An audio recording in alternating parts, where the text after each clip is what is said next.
Hi மக்களே, எனக்கு குமுதரமேனா. இப்போ நம்ம வழக்கமாக தூண்டி போகிற இடத்துல வந்திருக்கோம். அதாவது சிங்கத்துறை கல்றைக்கு ஆப்போசிட்டில் நம்ம ஒரு அண்ணன் வழக்கமாக தூண்டி போடுற அண்ணன் வந்திருக்காப்புல. எப்பவுமே வருவாப்புல.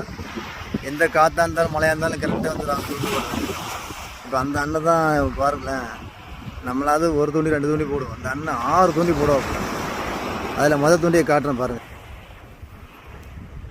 மொதல் தூண்டியை இந்த கம்பில் குத்தி வச்சிருக்காப்புல. நரம்பு தெரியுதா? இது மொதல் தூண்டி. ரெண்டாவது தூண்டி இந்த ஸ்டிக்கில் இந்த கம்பில் உட கம்பில் கீழே கம்பி வச்சு குத்தி வச்சிருக்காப்புல.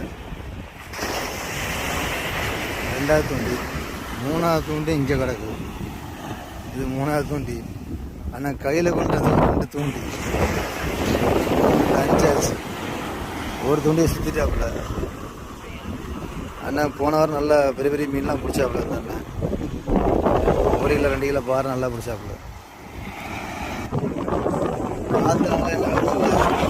இறக்க இல்லை, அதனால் அதிகமாக பிடிக்க மாட்டேன்.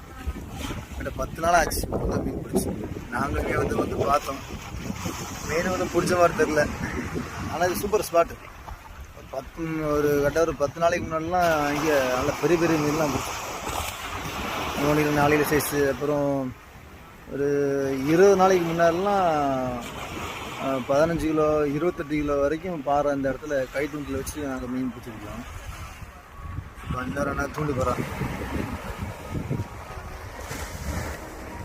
நிறைய பேர் தூண்டி போட வராங்க.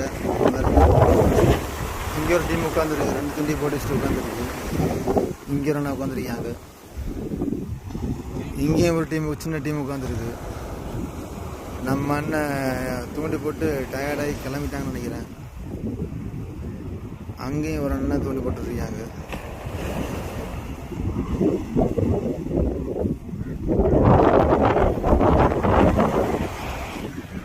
சரி மக்களே, நம்ம வீடியோஸை லைக் பண்ணுங்கள், ஷேர் பண்ணுங்கள், கமெண்ட் பண்ணுங்கள். மறக்காம நம்ம குமுதரமேனா சப்ஸ்கிரைப் பண்ணுங்க மக்களே.